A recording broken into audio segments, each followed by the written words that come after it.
Okay, we're kicking off a Tuesday here with you on Longshore and McKnight. So glad you are with us. Barry traveling with Troy baseball today. They got an early game against UAB up in the Magic City. So that means Gurn Sr.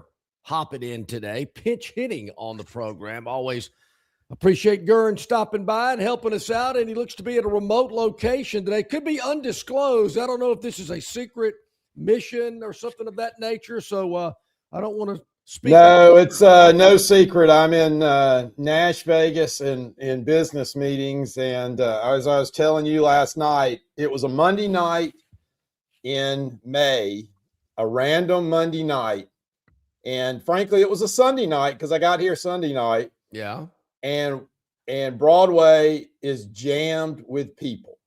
Man, jammed with people. Bachelorette parties on a Sunday night, on a Monday night. It's just people, tourists. I went to a restaurant across from Bridgestone last night. That is, I couldn't describe it as, you could take all the restaurants in Montgomery and put them together. It's about the same size. It's massive. And it was packed and there was a line. Man. It was good. I mean, but it was, but it's the location is everything. But it's just, and it's, I'm fortunate to travel various places. I love Charleston. That's a really cool town. Mm-hmm. I like New Orleans, but New Orleans has a little bit of an edge to it. Nashville right now doesn't have quite the edge that New Orleans does. But that's a good way to put it. Same kind of people. Yeah, they're crushing it tourism wise. And obviously the country music scene is huge. I guess it's just one of those places. I've described Nashville. It's Atlanta 40 years ago. Everybody that got out of school wanted to go work in Atlanta, and a lot of people that we knew lived in Atlanta, and it was a great place. Of course, your children are older. Well, I've got some the same age as yours, but I've got some younger ones too. They don't even think about Atlanta. It's Nashville, it's Charlotte, Birmingham, which is certainly very popular. I saw an article late last week about Birmingham, the job opportunities there and how many college graduates go back there. It'd be nice if we saw some articles about them coming here to the capital city, but I don't see that happening, unfortunately. But yeah, man, Nashville is hopping. I was telling you, I got a wedding in a couple of weeks up there. Luckily, I know somebody, so I can stay with them because every hotel that I checked into was close to $1,000 a night. I'm thinking, what in the world is going on in Nashville? Well, I sound like an old fogey, but I grew up coming to Nashville as a kid. I was in school there from 87 to 90, and this just isn't. I'm going to sound like a nostalgic old buzzard, but it's just not the Nashville that I knew. And it kind of makes me a little, not sad. It's just different, all the places. And look, it is so nice. I mean, they've got every restaurant you could want from other towns. They've got Il Molino, which is like the #1 restaurant in New York that was close to my apartment. They've got Eddie V's from Tampa. Which is an unbelievable seafood restaurant. So and these are just random restaurants. It's not even the traditional Nashville restaurants, and they're blowing and going.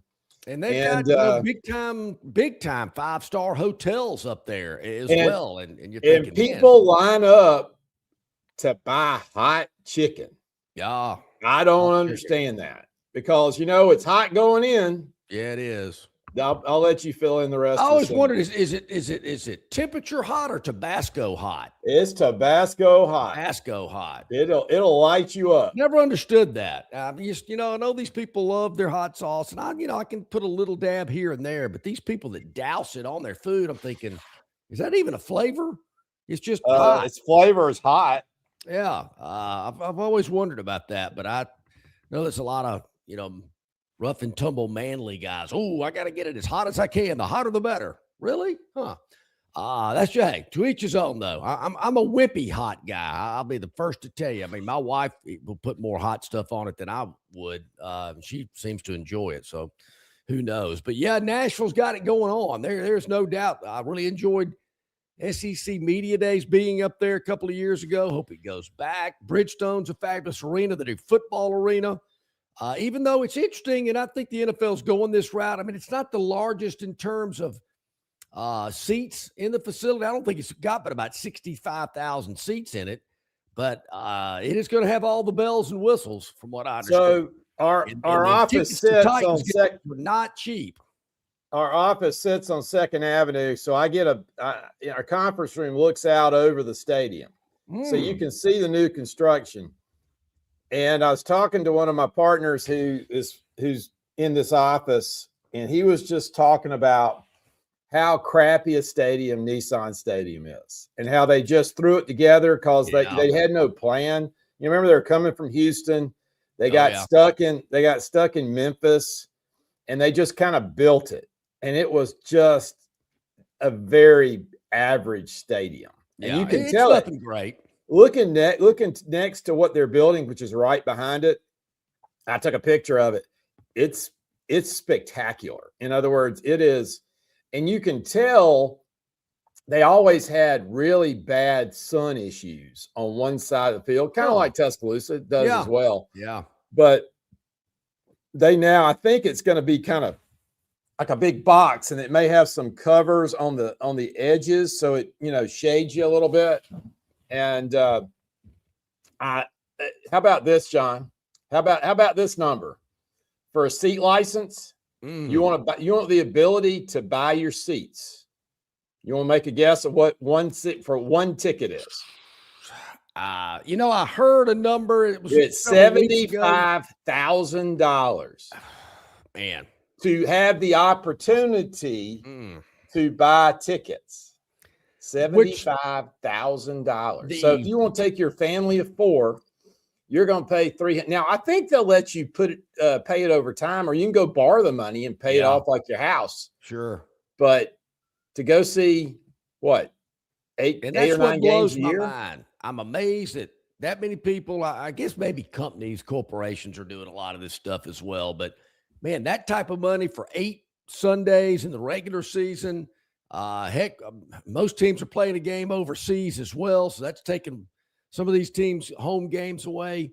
It's amazing. And I love pro football, but I'm not paying that kind of money to go watch.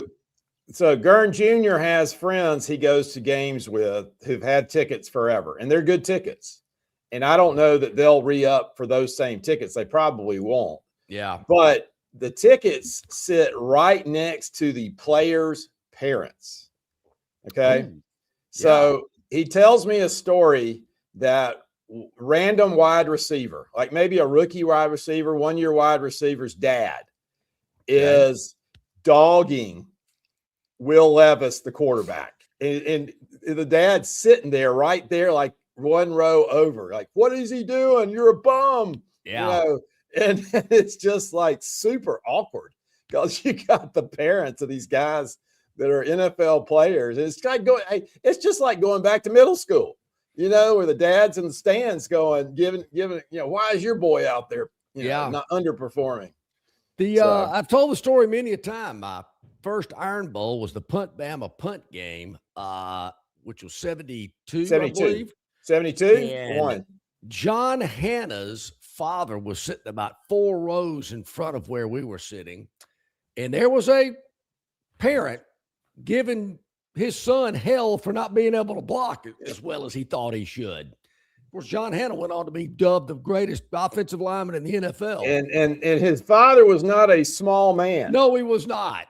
And I think he had about had enough, and a fight breaks out 4 or 5 rows in front of him. I'm 10 years old, and I'm thinking, man, this is pretty cool. Is this what it's all about? Man, what a way to be introduced into college football. The Punt Bama punt and a fight breaks out. You don't see a lot of fights at college games anymore. It used to be a lot more back in the day. I don't know what it is now. All right. So I'm going to digress, and I hate to get off this far off topic, but since you brought it up, as you know, pickleball is the center of my life other than our family. Yeah. And so I've got some pickleball buddies. And we were playing the other day, and they said, you remember that time we went out to the Montgomery Motor Speedway And, we used to go as kids, but we decided to go back as adults about 20 years ago. Yeah, I remember that. Remember we looked over and there's two old men rolling around the ground getting in a fight? Yeah, I remember that. You remember what you said? Yeah. So that's my dad. Ooh. So my buddy's dad got in a fight at Montgomery Motor Speedway. And I asked him, I said, what did two old men fight about? He said, well, the guy was standing up in front of him and my dad wanted to watch the race and he tapped him on the shoulder. Next thing you knew, they were on the ground. Yeah. So there you go. Like it. Yeah. Maybe that was the night that I won the celebrity go-kart race out there at MMS. Well, I don't see you're bringing up all these bad subjects. As a fat child, I never could understand why my go-kart was slower than everybody else's. They'd be lapping me and I'd just be at the kart race and mine was slow. I just thought I got the bad one. Huh. Yeah. I hadn't thought about that. Well, that's interesting stuff. From Nashville is where Gurn Sr. is stationed today. As I mentioned, Barry is with Troy Baseball. They've got UAB later on.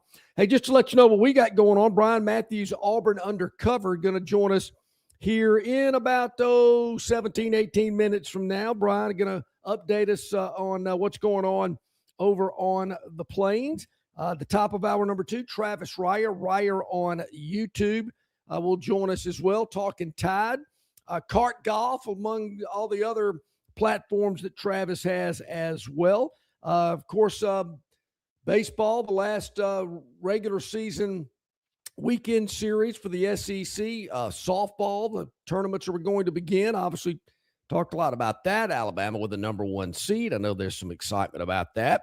The PGA Championship is this week. Normally it would be, well, I say normally. It used to be back in August. Of course, this event has been played here in the state of Alabama twice at Shoal Creek. I believe in 84 and 90 were the 2 years that they played it. Lee Trevino and Wayne Grady were the champions. Where's Wayne Grady from, John? Australia. Yeah. Of course, I don't think anybody has heard from Wayne Grady since he won it in 1990. Actually, I think we had Wayne Grady on the wheel or something the other day, just from a comment. Yeah, it could have been. That's the only Wayne Grady sighting we've had. I don't know if he's on the Champions Tour. Speaking of the Champions Tour, the Senior Tour, whatever they call it, I know I've heard the name Boo Weekley. Yeah, I know. We know Boo Weekley. Well, what's the story with Boo Weekley? He won. Oh my God, John! You don't know Boo Weekley? Champions Tour. He's from. He's played at the Greenville Country Club in a 3-man scramble while he was on the tour. No way. Yo, Boo hunted. He hunted in Greenville and rented one of my buddy's cabins. Yeah. He's a good old boy. He and about that. He and Bubba and a guy named Heath Slocum are kind of 3 guys from the Milton area, Baghdad, Florida, that whole area, Pensacola, that. And they grew up. Boo, I can't remember where he went. He may have gone to Georgia too for a minute. And he's just one of these guys. He was wearing tennis shoes on the tour because his feet. He's got bad feet. Yeah. And he's had some runs and he's also made enough money. He just kind of, I made enough. Yeah, I remember him on the PGA Tour. But I couldn't tell you what he did. I just remember the name. He had some decent years. And, Bubba Watson was one of his buddies. Heath Slocum played South. They're, I watched him. I watched him play like 6 holes in a 3-man scramble on a Sunday, because they, maybe he was living in Bruton at the time or something. I have like a memory.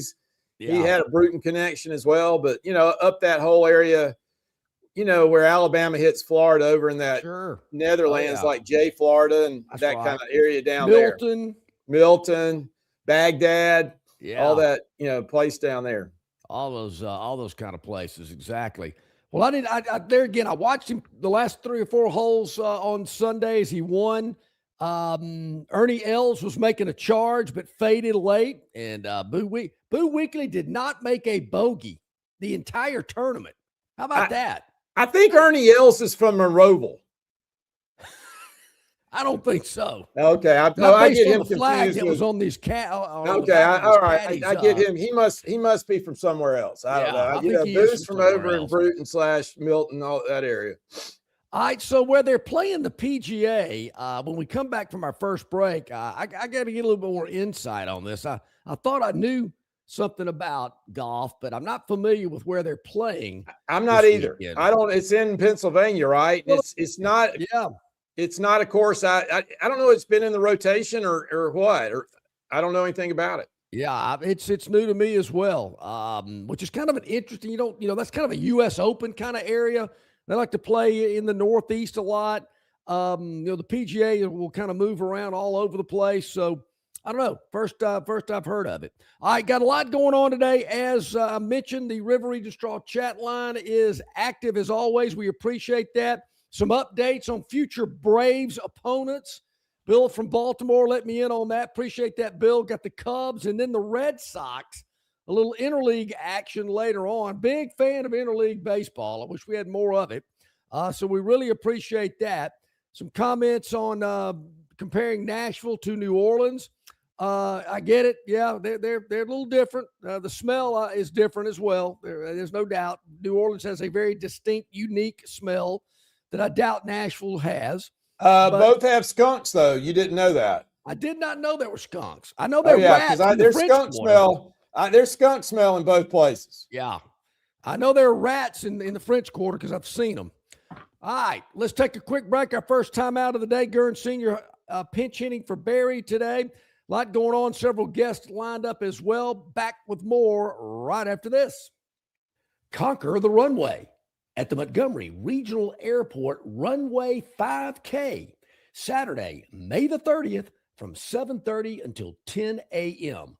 Proceeds benefiting the River Region United Way. Here's your chance to run on the Montgomery Regional Airport runway. It's a great time for the entire family. For more information, just scan the QR code on the screen or visit iflymgm.com. The Montgomery Regional Airport, getting better the more you use it, with Delta, American, and United Airlines serving MGM with routes to Atlanta, Charlotte, Washington, D.C., Dallas, Fort Worth, and Houston. The Montgomery Regional Airport 5K runway run, Saturday, May the 30th. Register now for a great day of fun at MGM. It doesn't matter if you're running drills at the park, playing pickup on a Saturday, or sinking the final putt. When you compete with your friends with Michelob Ultra on the line, competition isn't that friendly. The trash talk, next level. And the stakes, oh, those are crystal clear.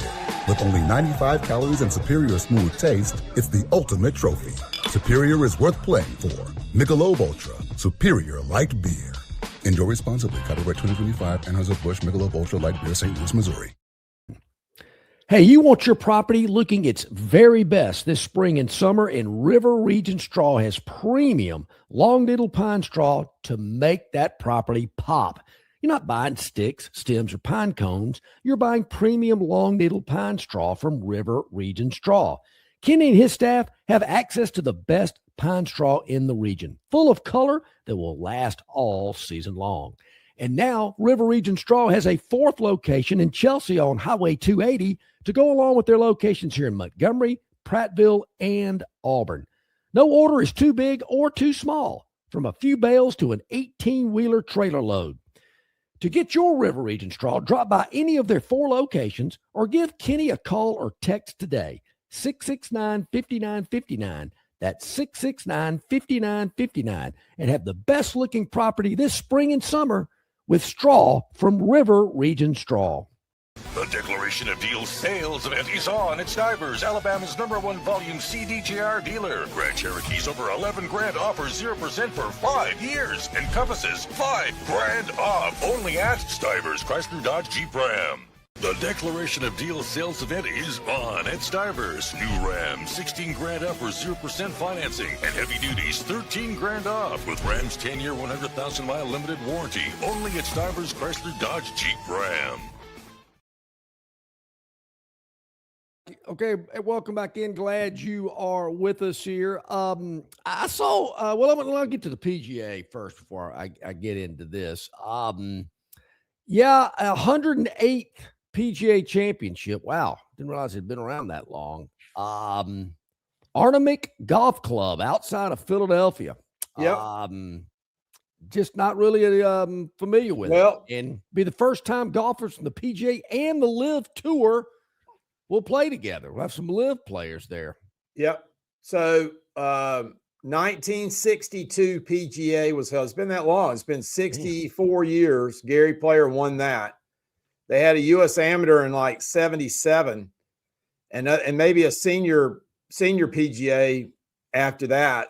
Yeah. And that's it. So it's kind of an obscure course. I mean, it's not one you see on the regular rotations. It's a Donald Ross course. It's been redone by Gil Hance and his crew. So it has a lot of history to it, like 1920s, 1930s type course. Yeah. So I like those in a major championship. And I did see where they've had some big time renovations and stuff like that have been going on. I don't know since the last time they had the PGA, but obviously they've done some stuff that the PGA of America liked and wanted to bring the event back. So good for them. I just would have never picked Philadelphia of all places. I've never been to Philadelphia, as a matter of fact. So I've been fortunate to play the number one course in the country, which is Pine Valley. Yep. And it's actually, while it's in Clementon, New Jersey, it is outside Philadelphia. So Philadelphia has some of the top golf courses in the country. Marion's there. You've got others, Germantown. I mean, there's some unbelievable courses because it's an old place. I mean, it's Philly's one of those places that has made a big comeback too. It's kind of gentrified itself a little bit. People are starting to move there. It's a cool place. Never been. I've had a cheesesteak, but I've never been to Philly before. Well, so we'll be following that. Will Fisher from Capitol Hill, RTJ Golf, will join us tomorrow to kind of preview the PGA a little bit. I saw this the other day, and you never know what you're going to get out of this guy. And I've been to most every college campus in the SEC. You probably have as well. There's a few that I haven't been to, but I've been to about most every college campus. And talking about Lane Kiffin, who is the coach of LSU, left Ole Miss and is now at LSU. They're paying him a ton of money, as they are Will Wade, I understand. And he was interviewed by, of all magazines, Vanity Fair. Well, he's a dapper gentleman. Is that a fashion He had that magazine? wonderful jacket he wore on the tarmac. Yeah. Kiffin made a comment in the article when he was being interviewed that he said he had players that would say, "Coach, we really like you, but my grandparents aren't letting me move to Oxford." He said that doesn't come up when I'm in Baton Rouge. And allegedly he insinuated because of the racial makeup of Baton Rouge compared to other SEC cities. I did not know this, but Baton Rouge is roughly 51% black, 36% white. And I thought about where Oxford is 66% white and 26% black. And as I read that, I thought, well, I wonder what the racial makeup of every other SEC school is. Because I gotta think it's similar to Oxford, Mississippi. What's interesting, John, is it's not about the demographics of the town. That's BS. Okay. Yep. Look, when he was at Ole Miss, he never did anything to change the image. We got the image. The image is the image of flags and stuff. So sure, it's one of these things that we don't really, I don't know that it needs to, how much conversation needs to be had. It is what it is. Times have changed. He needs to move on. And what Lane Kiffin needs to do is quit trolling other places, right? Just stick to your business, coach your football team, and quit trolling other places.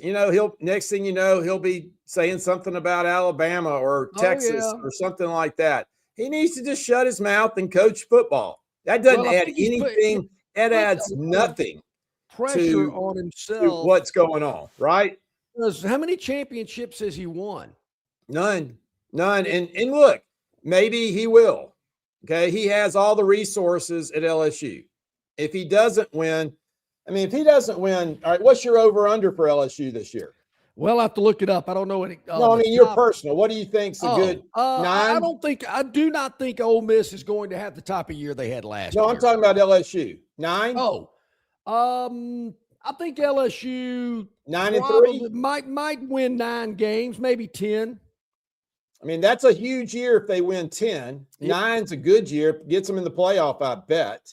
Probably. Depending on who they lose to. The schedule, they open up with Clemson. They do go to Ole Miss in week 3.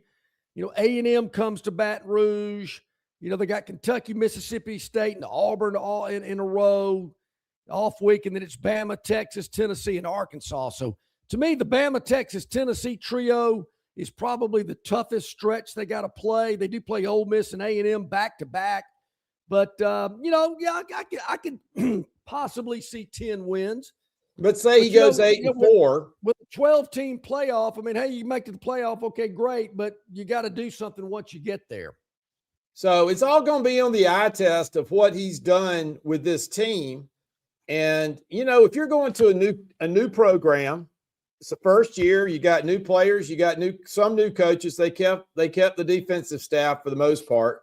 Yep. And I think it's basically going to, make or break. And so you're getting paid the numbers he's getting paid.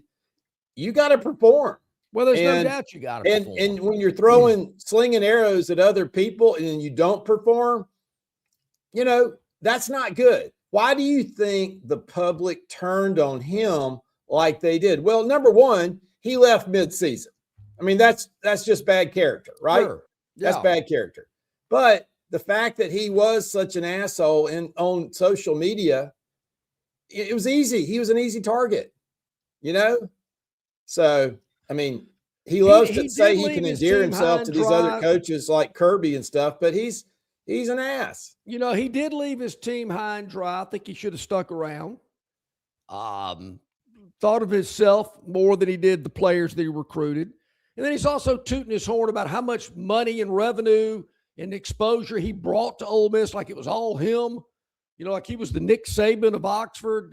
He mentioned that in the article as well, how much money was flowing through Oxford, out-of-state tuition, out-of-state enrollment, things of that nature. But you mentioned he left him high and dry. People said the same thing about Terry Bowden when he was at Auburn. Why don't people say the same thing about Steve Spurrier? I mean, to me, he is the ultimate guy to just leave his team high and dry because, we're not any good. We suck, and I need to leave. Nobody gives Spurrier hell. He's a quitter. But, he's Steve Spurrier. He's great. The guy quit. Nobody says that about Spurrier. I didn't know you had such hard feelings for the old ball coach. I just want to know why people don't give him any crap. Did he keep you out of a foursome or something? What's Steve Spurrier ever done to you? I mean, he paid his price. Okay. He went to South Carolina. Yeah. Right? Yeah. Which I thought was, I don't know why in the world he thought that was a good move. I mean, like I'm saying, he had to suffer there. I mean, But you still can't quit. What does it teach those young men? If things aren't going well, just quit. I know if you don't like it, you get through playing football and you don't like your boss, just quit. No big deal. Nobody's really talked about this and done kind of an autopsy of the whole Kiffin situation. If he had all that power and all the, leverage and everything else, how can you tell me he or his agent's not smart enough to figure out a path to coach his team all the way through and then go to LSU? Sure. Yeah. All right. Gotta be. Guess what? Sure. You miss a year of the transfer portal. Okay. You miss, but at the end of the day, you're now viewed as, PR is half of everything. Yeah. And you're right. I can't. Fans that's just a lack of character. It's a lack of character. He could have figured it out. Yeah, and right? if they don't win, they will be so brutal against this guy.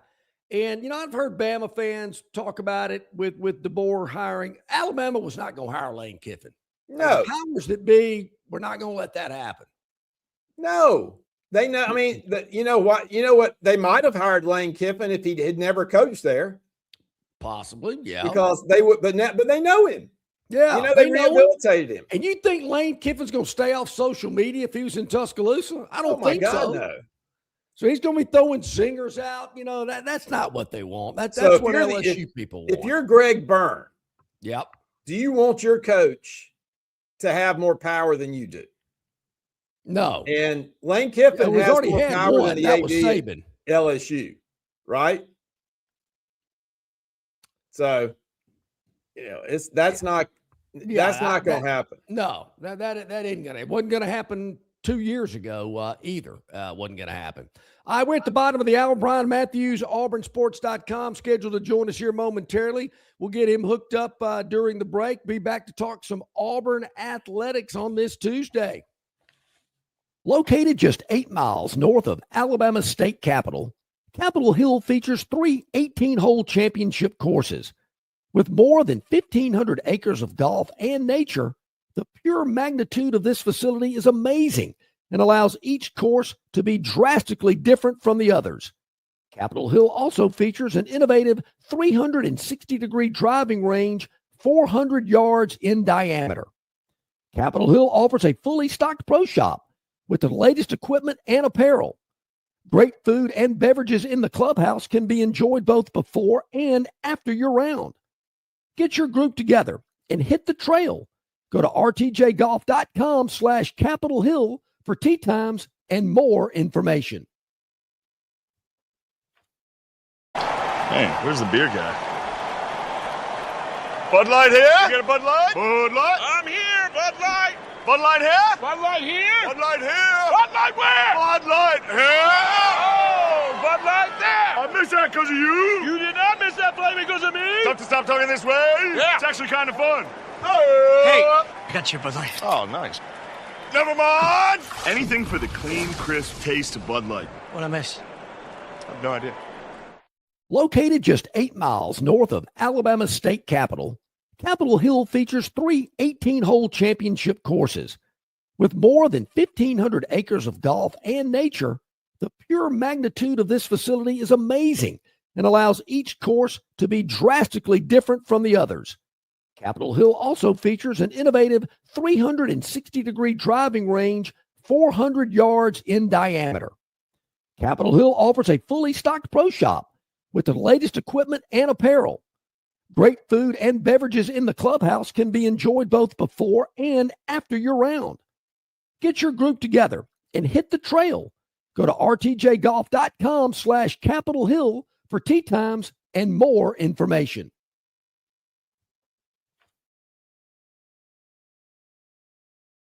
Okay, welcome back in, everybody. About 27 minutes to the top of the hour. It is Longshore McKnight on a Tuesday. Gurn Senior sitting in for Barry, who's traveling with Troy baseball today. They got UAB later this afternoon. Our man Brian Matthews, Auburn Undercover, hopping in as he does on Tuesdays. Brian, how you doing? Hope you're well today.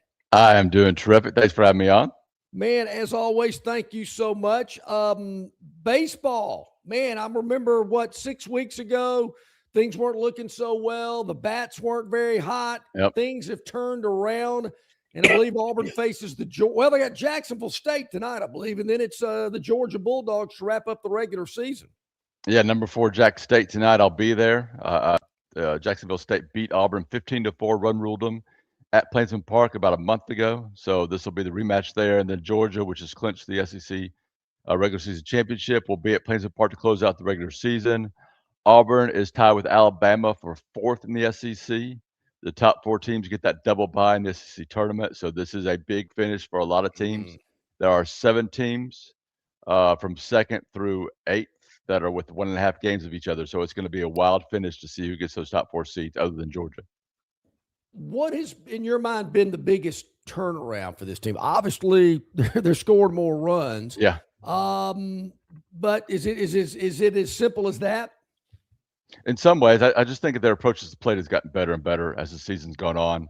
I think, when they lost that series at Alabama, got swept, when they got a run rule by Jacksonville State, I think that was kind of a wake-up call for them. And they have been much, much better at the plate, more consistent.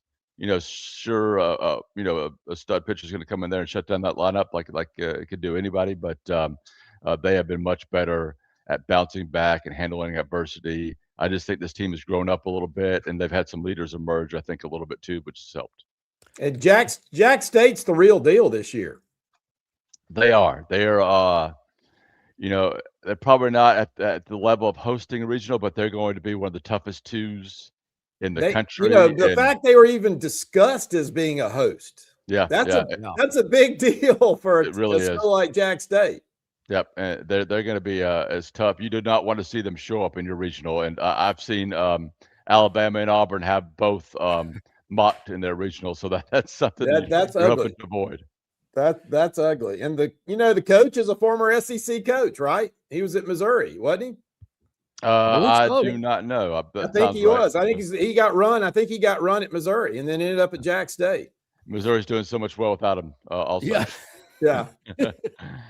Brian, how far can this Auburn team go? Probably the deepest pitching staff that I've seen, that I've covered in 25 plus years. I think they're capable of being a College World Series team for sure.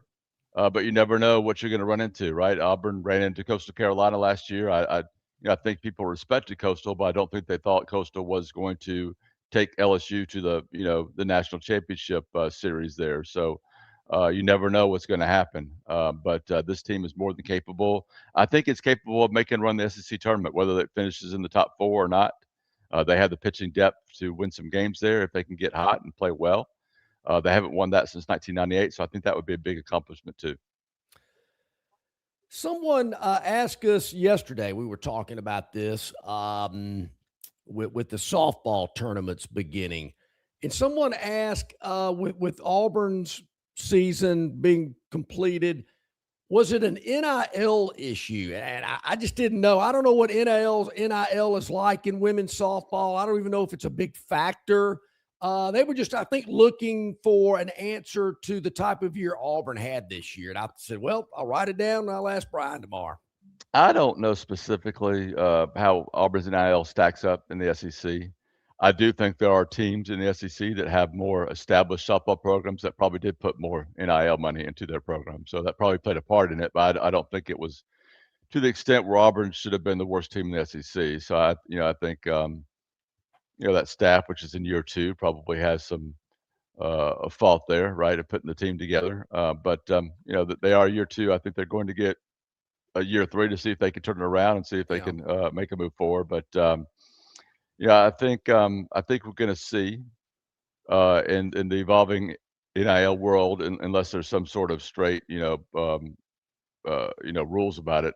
I think we'll see teams invest in football and basketball and baseball mostly, and then if they have a sport like women's basketball or golf or tennis or softball that is successful, they're going to put a little bit extra money in that sport to keep it successful, because I think that's what you should do.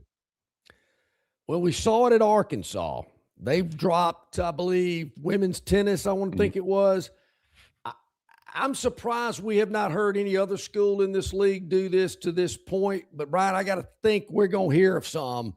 Maybe after the academic year is wrapped up at the end of this month, or maybe in the summer or something. But I got to think there's some other sports in this league at schools that are going to be on the chopping block. I think you're probably right. I don't think it's going to be a dramatic everybody a Black Sunday or whatever, but or Monday. But yeah, I do think it's gonna happen. And you look at Auburn tennis, and the women are number 1, and the men are pretty good too. So that's not the sport that I don't think they'd be looking to take that out right now. But we'll see what other sports are impacted by this latest era of college athletics. Yeah, I don't get that though, guys. I mean, that's pennies on the dollar. It really is. Okay, you're going to cut the staff or cut something. You tell me you can't find $300,000 or $400,000 somewhere in a budget to keep a sport alive. I mean, I don't know. That's just kind of, It's Yeah, kind of to like you can me- set a table for your guests. You can put out paper plates and plastic forks and knives, or you can have a nice set of silverware and some china. You know, don't be the plastic plate place like Arkansas and getting rid of their tennis. And to me, Gurn, I'm thinking it's a lot less expensive to have a women's tennis or men's tennis than it is a soccer team or a volleyball team or a softball, whatever. Where you got that team and you got several coaches and you're traveling with 20 people. And to me, team sports would be more expensive to operate than individual sports. You can go the Vanderbilt model where they don't have track. They have women's, but they don't have track and field. And to counter that for Title IX, they have a bowling team and they've won the Natty. Yeah, and so that doesn't cost a lot. Yeah. You know, well, I mean, how much does it cost to bowl over here at Bama Lanes? Bama Lanes. A lot less than $500,000. Let's put it that way. Yeah. Wednesday afternoon, you can get three games and a pitcher for like $8. So, I think some of these sports are affected by recruiting and signing international players. They're more expensive to bring into your program and cost more, and I think that has an effect on it. You've also still, as you mentioned, you have Title IX issues. You have to be, you have to take into consideration if they were to one day, move ahead with employment for the revenue sports and collective bargaining, that would remove them from the Title IX equation and might make things a little bit easier to balance out your athletic department. I mean, there again, without looking at a balance sheet, to me, track and field, cross country, swimming and diving, to me, those would be pretty expensive, I would think, basically from a travel standpoint and, all the equipment and all that type of stuff. I don't know how much chlorine costs, but I don't know. That's just what I would think. Big Cat Weekend, we've talked about it a couple of times already. I know that's on the calendar. It's circled. It's a big weekend, but that's not the only recruiting weekend. It's gonna kind of ramp up here as we get into June. It is. It's kind of like a preview of what's coming up, and I'm glad to see Golish and his crew sort of extend that, because that's been a big part of Auburn recruiting since 2009, and that group put it together, the first of its kind, really. And it's just going to be, I think, as similar to what it's been. Auburn getting its best prospects in for a weekend with their families, as much family members as possible, getting them around the coaches, around the players, around each other, and just making that recruiting pitch, and then getting a lot of them back within a couple of weeks or so when this round of official visits begins the last weekend in May, which will be 2 weeks after Big Cat. So this is when recruiting hits overdrive here for Auburn. I think they got 6 or 7 commitments now, but you're going to see that double easily and probably more over the next month and a half or so. What are the 2 areas you think Golish is emphasizing, Brian? I don't know if there's, 2 specific areas. I do think this is going to be a smaller class, 18 to 20. I think it's going to be balanced out with guys that he invests a lot of money in. For instance, the running back Bryson or Myson Johnson Cook. They had to beat out Miami and some other top schools for that, so they had to pay for that. And it's going to, and there are other players like the quarterback that just got, Gary Chapman, who was committed to Wake Forest, but still he's not a 5-star quarterback you're paying $2 million for either. So I think you're going to see a balance of that. I would expect Auburn to invest in a top pass rusher if they can. You want to invest in these key positions for freshmen that can come in and play right away. If you pay a guy $2 million to sit on the bench, you're paying that $2 million for a guy to go to another school a year from now. So you got to be really, really careful about how you recruit these top players in today's transfer portal era. So who's the quarterback in 27? Well, I think, Auburn is that guy on campus. Possibly. Tristan Tia, of course. I think 2025 in the spring game looked pretty good out there. We'll see how those things develop. They got a couple others on the roster now competing, so I think any of those 3 have a possibility. They did swing a miss on a couple of 5-stars, so you can see that they are interested in bringing in more talent. So I think depending on how they feel about the roster, once we get into October, November, and how they feel about Chapman or whatever work they do in high school recruiting, I think they will look at the portal and decide, okay, do we need to go invest in a starting quarterback, which is going to take a couple million, or do we have a guy here that's ready to step up and be the starter? I think that's where the decision is going to come in.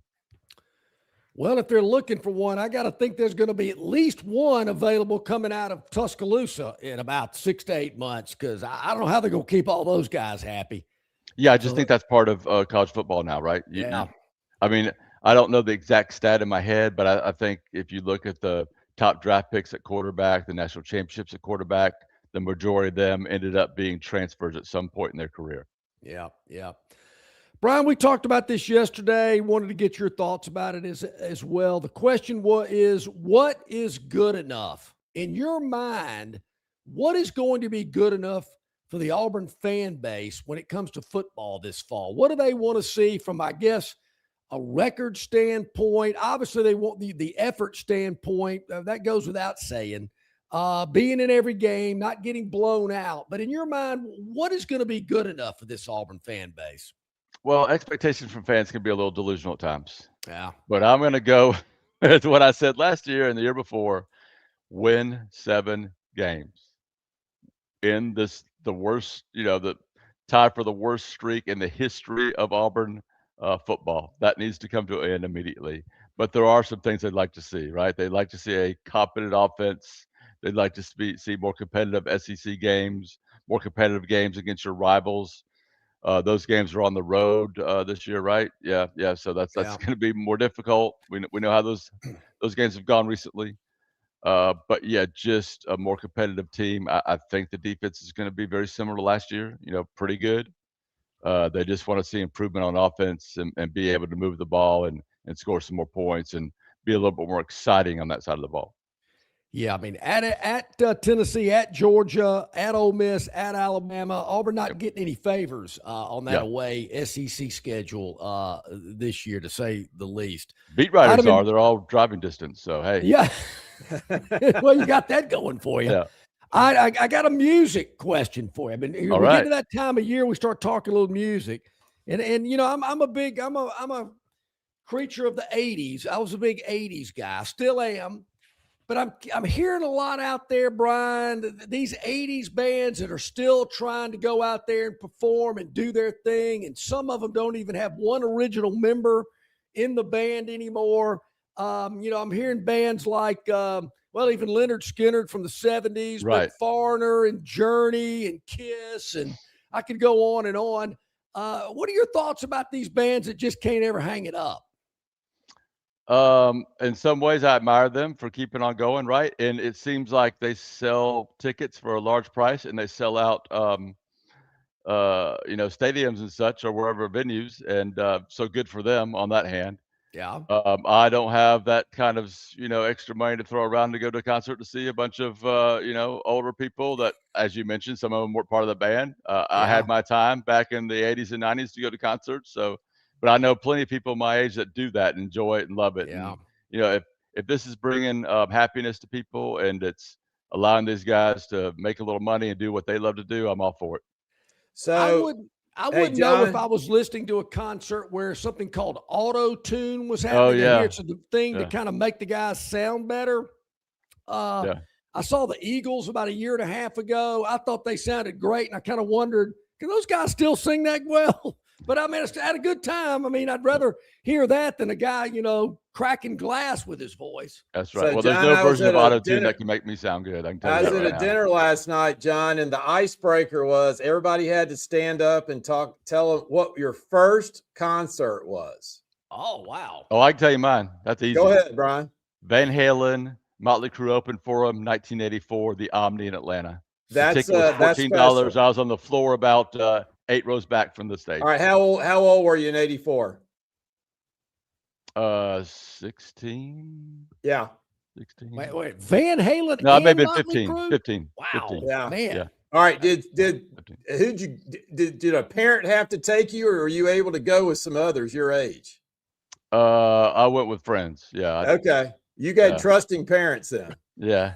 I think I might have tricked my mother into that. The driving age has changed to 15. Yeah. There Back you in the go. day. I'm John, sorry. what was your first concert? I think the statute of limitations has passed now. Yeah. But yeah. You know, I don't know if it was the Statler brothers or Captain and Tennille at the Montgomery Civic Center. Oh boy.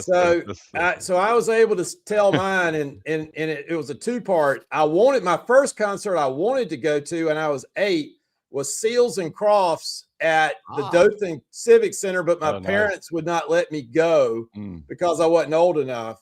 But my first was Ray Charles in the Ozark Civic Center. Wow.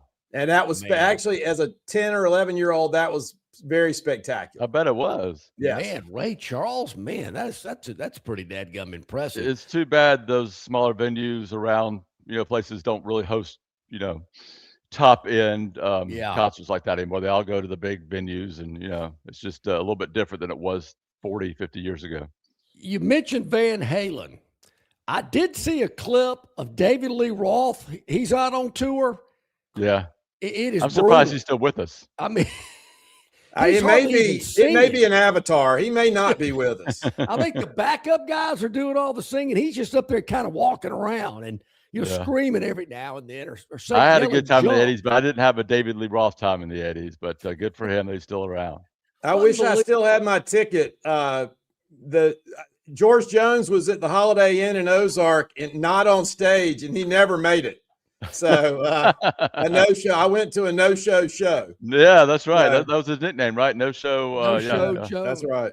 Yep. Oh, Lord, that is too good. Well, Brian, before we let you scoot out, let our viewers and listeners know how they can follow everything you've got going on there at auburnsports.com. So much information, a lot going on. Baseball, as we mentioned, Big Cat Weekend coming up, a lot of other news and views, and it's always there at auburnsports.com. Yeah, we will have blowout coverage. I'll be at Jacksonville tonight for that game. I'll be at Georgia, at Pleasant Park for the Georgia series this weekend. Big Cat, we will have tons of coverage, including big previews and post coverage of the event coming up, of course. And then we'll keep up with anything else happening Auburn sports-wise, including the basketball portal, all that and more. auburnsports.com. You can sign up online. Follow me on Twitter/X at BMATAU. Outstanding as always. Brian, thank you so much, my friend. Thanks, have a great Brian. week. We'll talk next Y'all take Tuesday. care. Yes, sir. Good stuff. We always appreciate that. Brian Matthews, good stuff. Travis Reier at the top of the hour. I wanted to ask you, get your thoughts about this, Gurn. I was going to ask Travis about it as well. There's been a big kind of competition, probably ramped up a lot more over the last several years between the SEC and the Big Ten. And I think this happened late last week, maybe Friday afternoon when I first heard about it. Michigan football, heavily involved in a potential 9-figure NIL boost stemming from a successful early $20 million endowment investment in OpenAI. I'd not heard about that before. I've heard about private equity proposals being a part of college athletics. I know schools and conferences are looking for every means possible to generate revenue. I find this one interesting, and I wonder if and when it will ever land in the SEC. Well, it's interesting. You look at programs, and there's an article out in AL.com about what everybody got in donations. I don't know if you saw that. And Alabama was second. Yeah, I think that's a little misleading. I think that's a little misleading. But because I think there are other sources that push that number up for other schools. But, it's just crazy time. Grad, can you tell us a ballpark? What is Vandy generating? Because they're a private school and we never know. Look, they're in debt. They have I don't know if Texas endowment's larger, but they have a huge endowment. But it's not tied to the athletic department. It's crazy times now. I was talking to a guy who works with us who used to be the head lawyer at the University of North Carolina, and he actually negotiated Belichick's contract before he left. So, wow. I mean, And he was involved with it. And he just said, look, it is just, you can't even make it up. It's so out of whack of what's going on. Nobody knows what to do. So if somebody says, okay, let's take 20 million out of our endowment and let's bet it on OpenAI, because that's the hot new thing. Yeah. Use it crypto, whatever it is. If it hits, great. You've now got 100. If it fails, okay, you lost 20 and nobody really knows about it. But that is the fact we're doing that for something that, it does help the brand.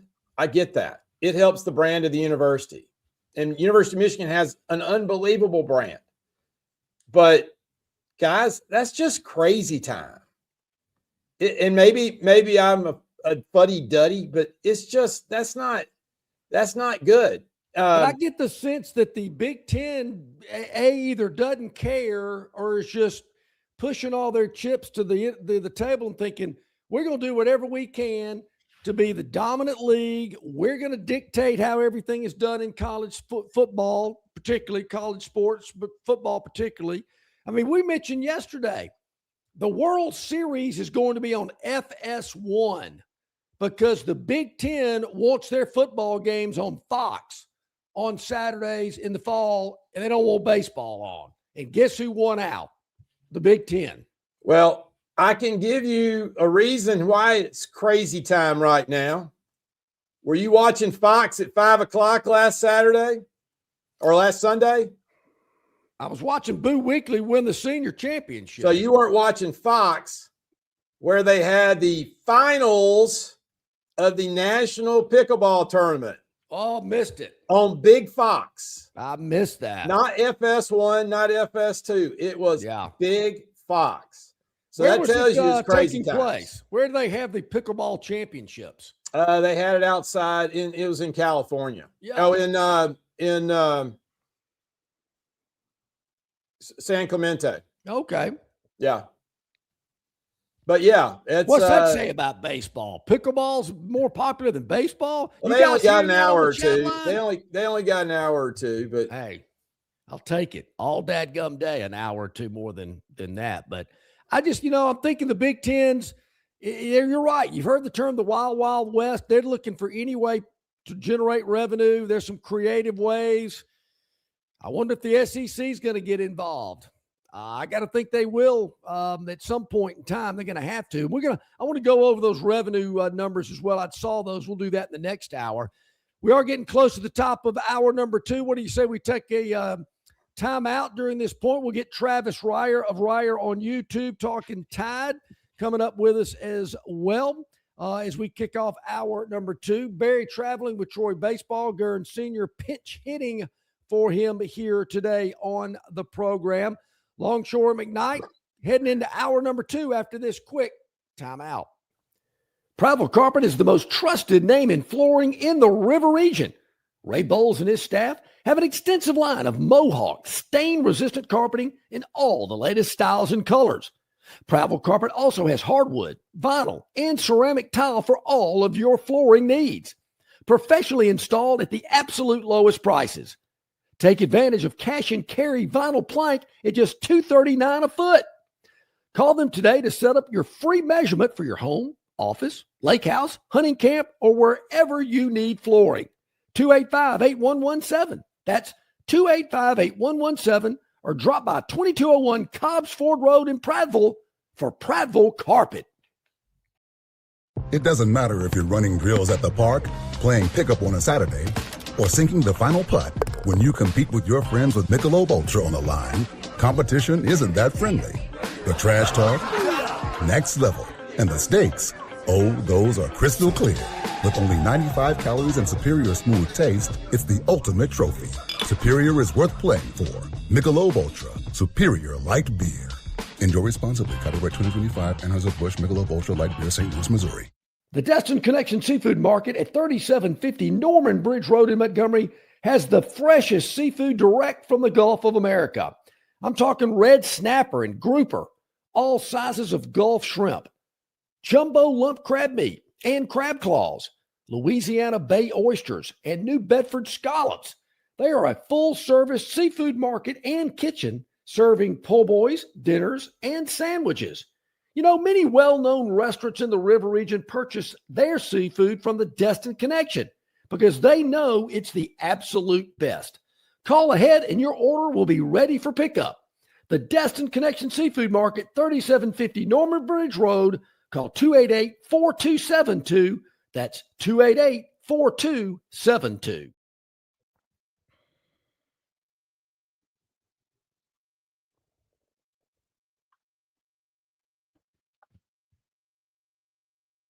Back at it here, top of the hour on this Tuesday. Travis Reier set to join us here in a couple of minutes. Always appreciate his involvement into the program. Brian Matthews, auburnsports.com. In the last segment, actually, we really appreciate his time as always, too. Pickleball on Fox. Wow. You should have texted me. Man, how did I miss that? Well, I mean, John, you're not into sports. I guess not. Is pickleball still as popular as it used to be? I just don't hear many people talking about it. It is popular. It's plateauing a little bit. Yeah. All right. I'm going to tell you. All right. I called Alec Golish being the coach on November 4th. I'm going to give you another prognostication. You know, I do think I'll remember that. I think I remember this is you another saying prognostication, but it may be 5 to 10 years from now when we're older. Yeah. So Mrs. Gurn and I went on a golf trip down to Dominican, and we played a sport. You may have seen it on some of the cable channels called Padel, Padel. It's in a plexiglass cage, and it has doors on the side where actually you can go out the doors and hit it back in. But it's a big paddle. Yep. And it's a ball that's hotter than a tennis ball, and it's on a court that's kind of soft, so it's not hurt your knees. If I could play it every day, all day, I'd play it. So is the court about the size of a tennis court? No, it's about the size of a pickleball court, but it has a net that's a little bit higher than a pickleball net. You cannot hit the walls in the air. Yep. It has to bounce, but you play it off the walls like racquetball and squash. Okay.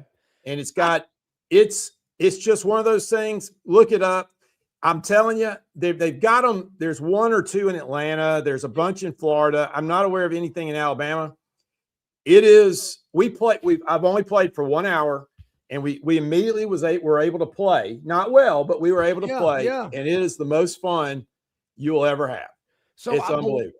I can't be 100% confident, but I believe I've seen one of these courts in Puerto Rico. Yeah, absolutely. No, it's huge internationally. Billions of dollars, and the Saudis and the Qataris and everybody else, there's a big professional league. Yeah. It's the next thing. I'm going to look that up. I'm going to look that up. And the reason it's next thing is just so damn fun, and it doesn't hurt your knee. Yeah. So that's the main part. Padel, Padel. Before we go to Travis, Bill in Baltimore wants to know what you shot at Pine Valley. All right. So my Pine Valley story, I'll cut it short, is I did something really nice for somebody. Uh-huh. And the guy said, look, where do you want to play? Tell me where you want to play. And so I've never played Augusta, but that's a possibility because there are people who are members. And I just thought, okay, I picked Pine Valley because there's no way in hell I'd ever get to play that. Yep. And the guy said, okay, just be ready. About a year and a half later, he calls me up. He says, look, in 2 weeks on a Tuesday, you need to be in a parking lot of an amusement park in Clementon, New Jersey. And a car will pick you up and take you into the grounds, and you're going to play Pine Valley. And I played with a club pro from Washington, D.C. and a member. And we went in and we played. And it's truly the most underwhelming golf course you ever see. It's like going to Uncle Ned's house. It is not anything fancy. But the course is the hardest in the country. I was playing the best golf I've ever played. I think I was a 6 at the time. I'm now an 11. So that tells you that's been a while. Yeah. And I shot 88 and felt like I shot 75. It's Sure. that hard and that awesome of a course. And, you know, it's a bucket list thing. I'll never go back. That's right. But it's pretty cool. Well, I'm sure Travis, the golf aficionado that he is, enjoyed hearing that story. Travis Ryer on YouTube, joining us here today. Travis, good morning. Gurn Senior's pinch hitting today. Barry's traveling with Troy baseball. They've got UAB early this afternoon. But as always, we appreciate you hopping on. Hope you're doing well. Well, I think I see Travis there. We can see him. We just can't hear him. We can see him. We just can't hear him. Hello, guys. Hey, there you are. Travis, how you doing, buddy? Awesome. Good. How are y'all? We're doing great. I don't know if you were able to hear that Pine Valley story, how he weaseled his way onto that golf course and shot 88. That's pretty cool. I mean, you said it, bucket list. That's right there at the top. I mean, you talk about probably the number one golf course in the United States if we're gonna include even Augusta National in that. That's a white whale for sure. So my memory of, we took showers before we had lunch or dinner, or late lunch, and in the locker room they had a shower that the head of the shower head was on the roof, not forward. It's on the roof, and it was the size of like 2 manhole covers. And it just, I've heard that actually. It screamed down, and it's, you know, I didn't want to get out. I mean, I feel bad about it, but it's like you're in a rain. It's just a rainstorm. They literally plan for the great unwashed. You know, when you go in there, that's how they make sure you're clean enough to enter the dining facility. That's there right. in Pine That's Valley. right. Gurn, Pressure wash you. Did you have chicken salad by chance? Travis is a big chicken salad guy. No chicken salad, but I do like chicken salad. Yeah. Yeah. Are you, hey Travis? Are you a white meat or dark meat on your chicken salad? It doesn't matter to me really. I know a lot of people are picky about that.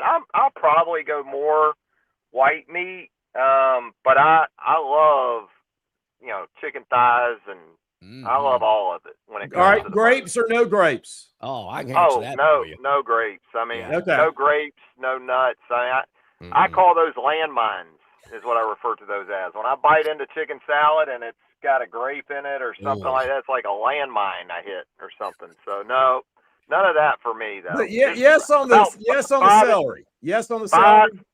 About 4 or 5 ingredient chicken salad. Yeah. That's what I am. I like Salt, pepper, mayo. Yep. Duke's mayo. Yep. And then I like celery. I like a little onion. But I don't like the sweet relish in there, stuff like that. Just, you know, keep it to 4 or 5 things, and we're good. Not too much mayonnaise either. Don't kill it. Yeah, right. I mean, you don't want to go. Keep it simple. You don't want to go. You don't want to go crazy. Egg salad or no egg salad? I like egg salad, and I've been to the Masters, and I like the egg salad better than pimento cheese. I agree, but what you don't know about the egg salad at the Masters, if you have 5 or 6, there are paper mills somewhere right outside of Augusta, headed back to Alabama, and people, you have to warn your car mates about the paper mills.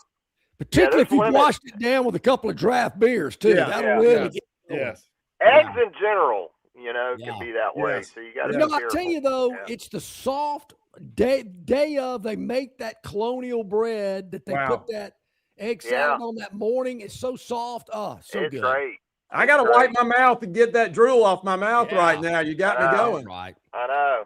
All right, let's talk some Alabama athletics. Travis, what about this Alabama this softball team, number 1 seed? Looks like things are really going their way. And I got to tell you, to me, this team has not been maybe talked about as much as some of the previous teams. I know Montana Fouls was certainly somebody, a player that fans gravitated towards, but I just have not heard as much buzz about this team. Maybe we will now that they're in postseason, but what are your thoughts about Pat Murphy's team heading into the tournament play? Yeah, a couple things. I think you hit on one of those. In softball, the star power is all about the circle, right? Montana Fouls. Look at Texas Tech and the investment they made in the circle the last couple of years. That's your NIL rev share player.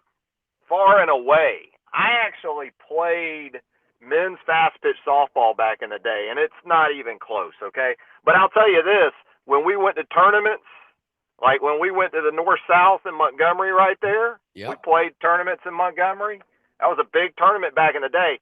We all paid for our hotels and our meals, but guess who didn't pay? Our pitcher. Our pitcher had his hotel room covered and all his meals and travel covered, and he requested his bathtub in his hotel room be full of ice-cold beer every night. So we had to do all that. It was a big cooler in his in his bathtub. But he would throw 6 games, in 2.5 days. Yeah. It's that way in softball. And I think for Alabama, they're very good in the circle, but they're not maybe Alexis Osorio or Montana Fouts, to your point, John. But, man, they can hit it, especially compared to what he's had the last few years. That's been the problem. But give Patrick Murphy a lot of credit. This was a team in the preseason picked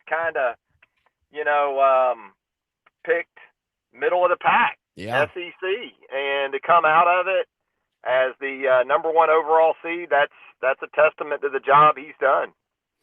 Yeah, it really is. And the way I understand it, you win this regional, then you're going to host a super regional as well.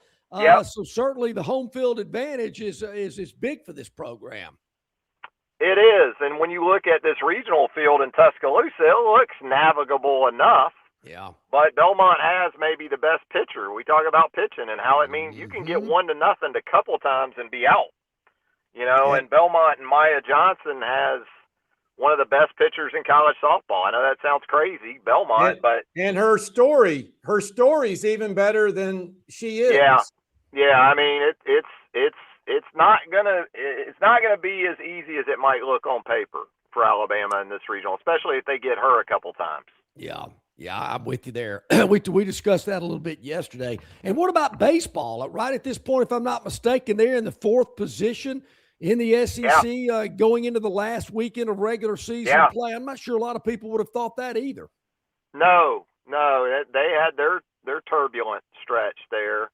But then they put together a couple of league sweeps, playing some pretty good baseball right now. Had a couple of injuries that were concerning going into last weekend or through the weekend, so we'll see how those play out with Brady Neal and Justin LeBron. But they got what they needed in these last 2 series. They need to finish it off in the regular season this weekend at home with a series win and, be in perhaps really good shape headed into the SEC tournament and maybe where, regional host spot is concerned.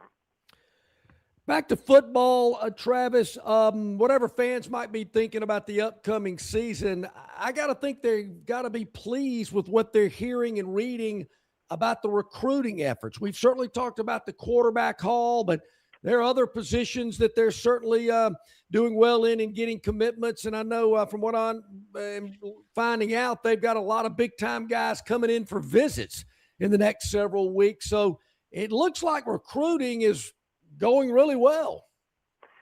It does. And it's really hard for me these days to get excited about grassroots recruiting, guys, because you recruit these guys now and you might have them on campus for 8-9 months before they're off to the next stop. I will say this, though, for Kalen and this staff, they've done a nice job in terms of retention, specifically to the guys that they've really coveted.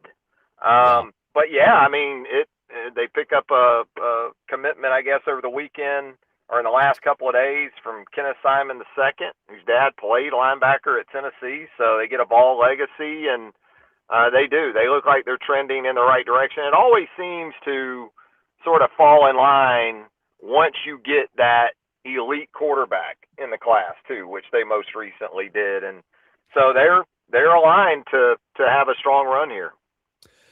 We asked this question yesterday. When we brought it up, I've jotted it down because I wanted to ask you as well. When it comes to Alabama football this upcoming season, what's going to be good enough? What do you think is going to be good enough for the fan base to be pleased, to be in a confident state of mind with how the football season played out? I think being legitimately relevant to the national championship discussion. Not just being college football playoff relevant. That's important, obviously. You got to be in it to win it. So, but that's almost the expectation. Yeah. You know, that's where the standard, the minimal standard starts. You don't want to get into another situation where, you win the first round game, and that was a great win on the road. I think it got lost really because it was sandwiched between two hammer jobs at the hands of Georgia and Indiana. But those are the kind of teams that are the standard right now. And Alabama really wasn't competitive for various reasons. You can talk about the injuries with Georgia, but that performance against Indiana, you can lose, I think, in maybe a quarterfinal or a semifinal. And if it's truly competitive and you show you really belong, and if you do it with a first-year starter at quarterback who you can project even greater things for in 2027, then that has a little better taste to it than what we saw out in Pasadena. The Big Ten, the SEC, we've heard a lot of discussion about these two conferences, who's got the power, who's got the better teams, whatever. But when it comes to money, they seem to be doing a pretty good job of generating revenue. And I saw where the Michigan football program involved in a potential 9-figure NIL boost stemming from a successful $20 million investment in OpenAI. We've also heard about private equity proposals with schools around the country. Do you see that happening in the SEC? I think it seems inevitable, because of the figures you outlined. Yeah. If that's what you're competing against, right? I don't know how there isn't a partnership. I don't know if we're headed to live college football or what, but I think it's going to be. I don't know how they keep those type of entities and those type of relationships from becoming really prevalent across P4 for sure. Well, and we've already seen a smattering of it when it comes to logos, sponsorship logos on the field. And there's talk about, some schools have already done it. I haven't heard anything about Alabama, but Travis, you got to imagine there's going to come a day where some corporate patch is going to be on that crimson jersey.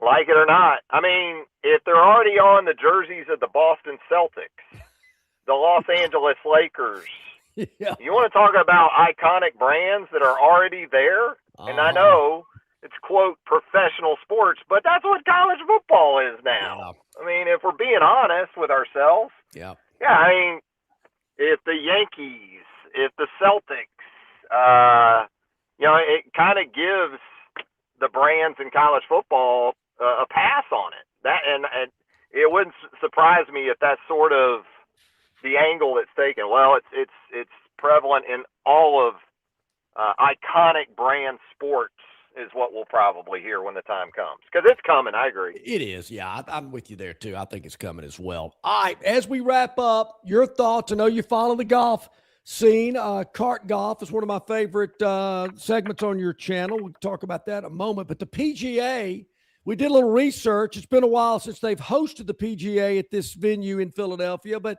your thoughts leading up to it, what might happen over the 4 days there as the tournament is played out? Yeah, I think it's going to be a lot of fun. I'm a big Donald Ross fan. I'm a Donald Ross nut. So I seek out Rosses and play them. There's one in a little town called Palatka, south of here. Mm-hmm. And apparently he was down there for some reason in the 20s of the previous century. And I mean, I love Donald Ross design, so I'm excited. That being said, I still think, with the confines there and the rough being up by PGA standards, these greens are going to be diabolical. I think they're going to tuck some pins in some really tough places to try to protect that golf course, because if they don't, this thing could get to 15 under or more. It could be 18 under that wins it. So I think they're going to do a lot of that. How do you look away from Scheffler, Rory? I'll say this. I like where JT's at right now. And I think this kind of golf course fits him, because you have to be a bit of a shot maker, not just a banger. not just a bomb and gouge guy. Uh-huh. Maybe he's figuring out a little bit of a something with the putter. That's been a problem for him. But of those, I'd have to go. I'm not as big on Cam Young this week because I think there's still some demons with that putting with him, and this isn't that place to maybe have some of that. But the same could be said for JT, but I'm going to still throw him in there with Scheffler and Rory as the obvious guys. How about an outsider? He played well Sunday. Ricky Fowler got a shot? I could see Ricky being there on Sunday, but it's impossible to see him closing. Yeah. I think we all would like to see it once, but yeah. I'm with you. Unless we're talking Detroit, a few years ago, he did it there. I like Ricky Fowler, so I'd be good with him winning. But just in terms of envisioning that happening, it's kind of tough to do because he really hasn't been able to finish in those moments. He did it to Players, so you can say that's going back, but we do have at least some data of him winning on a world-class golf course against one of the very greatest, if not the greatest field in golf. Why don't you just throw out Jordan Spieth then Longshore, if you're throwing out people who everybody likes to watch but has no shot at winning? Yeah, I want him to win. I want him to finish that career Grand Slam, but I'm with you. I'm worried for Spieth and JT. Until this last week or so, JT too, very good players that can be relevant to the discussion in majors, but in some ways they feel like they're reaching that ceremonial stage of their career where they could still, both those guys, either one of them could have one of those weeks where they just do it, but it's not like you anticipate it like maybe you did 3 or 4 years ago even.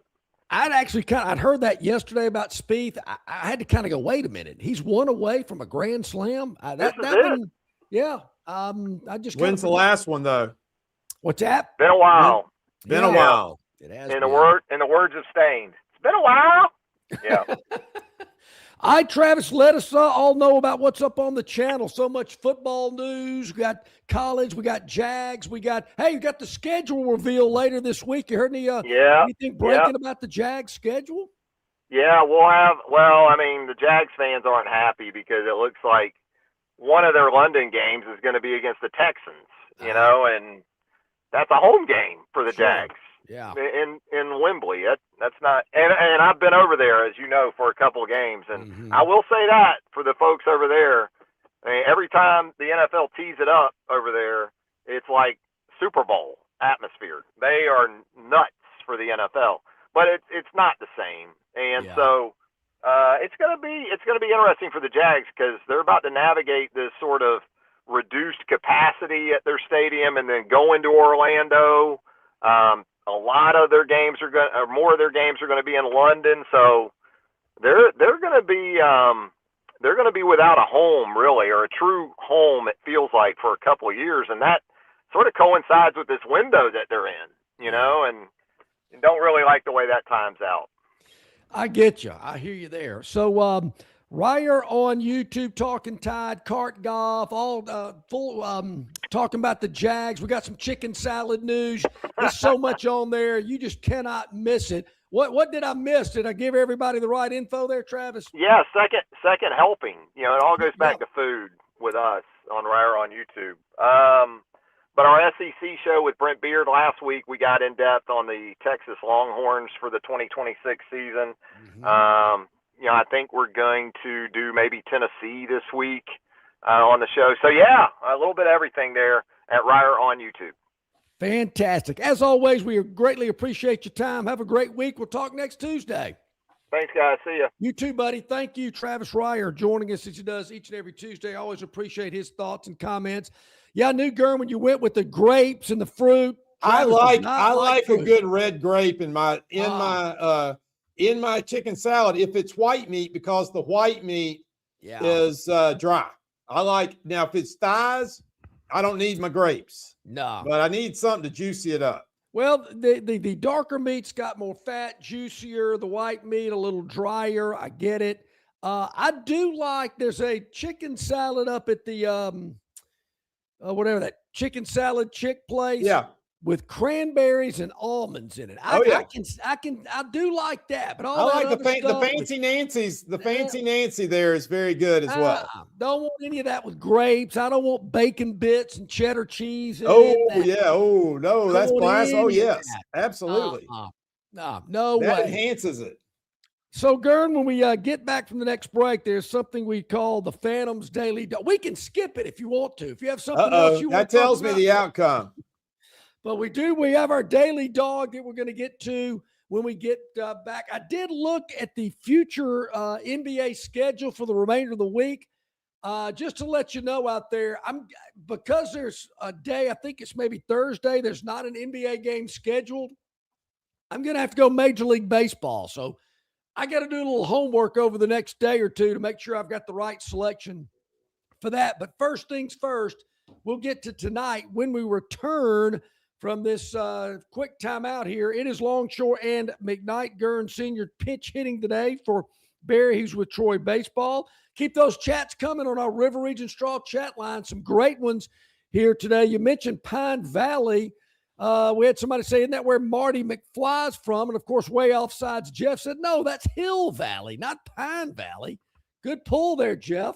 Good stuff there. So you never know what you'll see. McFly. Yeah, on the River Region Straw chat line. And while you're at it, hit that like button. Hit that subscribe button. Doesn't cost anything. Instant notifications whenever we have content that drops, like our live shows or maybe some clips throughout the day that are on Instagram and X. You can check us out at Yellowhammer News and yellowhammernews.com, the Yellowhammer News Facebook page. Just go to Facebook, type in Longshore McKnight, YouTube, Instagram, X, Spotify, iTunes. We're all over the place. We really appreciate it. We really appreciate your support. Back with more right after this. Get Truck Month deals on more than trucks at Stivers Ford of Montgomery. Explorers for $13,000 off. Broncos $12,000 off. Expeditions $10,000 off. And Bronco Sports $9,000 off. Stivers Ford, where price sells Fords. Ford Truck Month is bigger and better at Stivers Ford of Montgomery. Take advantage of 0% APR on Super Duties, Lightnings, and F-150s. F-150s, $18,000 off. Super Duties, $2,000 under invoice. And Lightning, $16,000 off. Stivers Ford, where price sells Fords. Known by avid golfers as one of the most beautiful and challenging stops on the Robert Trent Jones Golf Trail, Cambrian Ridge in Greenville lies just 40 miles from Montgomery. It is well worth the ride for any golfer looking for 27 holes of jaw-dropping golf. The greens have been redesigned to accommodate the higher green speeds associated with their installation of the latest generation of ultra-dwarf Bermuda grass. Cambrian Ridge offers a fully stocked pro shop with all the latest equipment and apparel. Great food and beverages in the clubhouse can be enjoyed both before and after your round. Get your group together and hit the trail. Go to rtjgolf.com/Cambrian Ridge for tee times and more information. Big news for Central Alabama travelers. Getting to Texas just got easy with United Airlines. No long drives, no layovers, just smooth direct travel from your hometown airport. Whether it's business or a weekend getaway, Houston is now just one flight away. Spend more time there and less time getting there. Fly nonstop to Houston. Fly MGM, where travel feels easy. Book your trip today at flymgm.com. Okay, back at it here on this Tuesday. Longshore McKnight, Gurn Sr. pinch hitting for us here today. Great interview with Travis Reier as always. Reier on YouTube. Brian Matthews, auburnsports.com. Tomorrow, C.J. Duncan, Yellowhammer News, will join us. We'll also check in with Will Fisher from Capitol Hill on the RTJ Trail. Get some thoughts about the PGA Championship. Okay, so last night, this one kind of hurt. I just got to go ahead and tell you, this, and usually they don't. I just move on from game to game. But we had the Detroit Pistons at the Cleveland Cavaliers last night in an NBA Eastern Conference semifinal matchup. It was game 4. And here's what was so disappointing about it. We had the Detroit Pistons plus 3.5. And Gurn, I don't know if you've noticed, but I'm a big box score guy now. I like to look at the box scores. Did you check the foul discrepancy? What's that? Did you check the foul discrepancy and free No. throws? Let me see. Where is that? It's pretty bad. Well, let me get to this first, and then we'll break that down because I usually don't, but I want to know what's going on there as well. So Detroit, after 1 quarter of play, leading by 3. Oh wow, we're leading the game, catching 3.5. Love it. At halftime, at second quarter, they outscore them by 1, so they're up by 4 at half. Okay, catching 3. I guess you had a halftime bet. You had a first half bet, right? You were betting the first half. No, I just like to break down the quarter by quarter. I'm just curious. Just curious about that. Because in the third quarter, we get outscored by 17.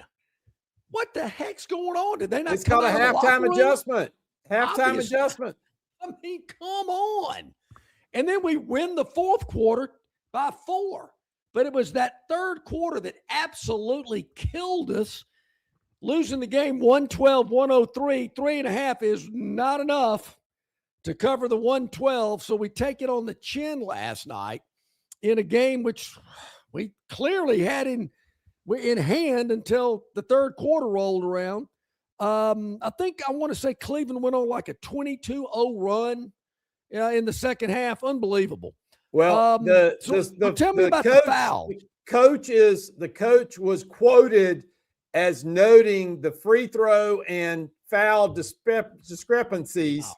And that's never good from your pocketbook perspective, from a fine standpoint. Well, hey, Coach, bring it up. If you think there's a discrepancy, I'm all for it. I'm backing you 100%. Love that. But let's move on. Let's don't harp on what was. Let's look at what's going to be. And that is tonight. We're heading back to the NBA tonight. This is a Western Conference semifinal game. And this game will be taking place in San Antonio. Correct. Where they lost the first game of the series. They did. And they've got a player, Wembanyama, I believe is the tallest player in the league, eclipsing Manute Bol, who you had a poster of. He's not as tall as Manute, but he's the best. He is a unicorn. He's the best big man in a long time. Wait a minute. He's not as tall as Manute Bol? Wow. No. He's 7'4", but he can put up the deck. He can shoot threes. He's unbelievable. Yeah.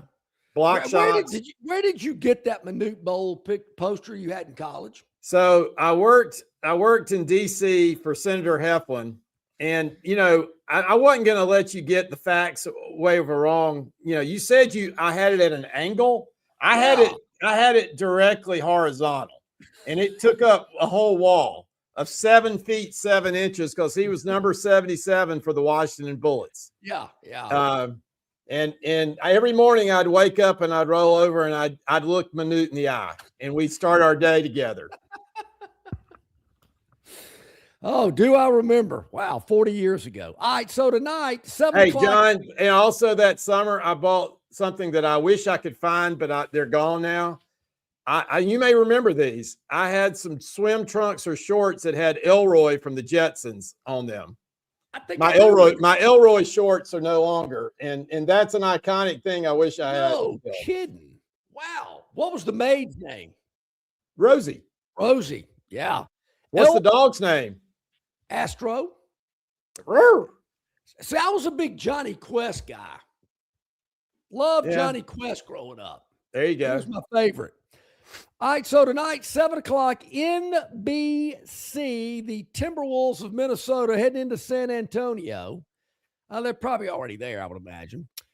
This series is tied up 2 games apiece, 2-2. And the Timberwolves are catching 10.5 tonight, 10.5. We're going to grab that 10.5 tonight. They're not going to win the game. T-Wolves are not going to win the game, but they will cover the 10.5 on the road in San Antonio tonight. That is your Phantoms Daily Dog, Minnesota plus 10.5 at San Antonio tonight. Speaking of wagering, gambling, this actually came up last night. A mutual friend of ours was at an event at a casino recently.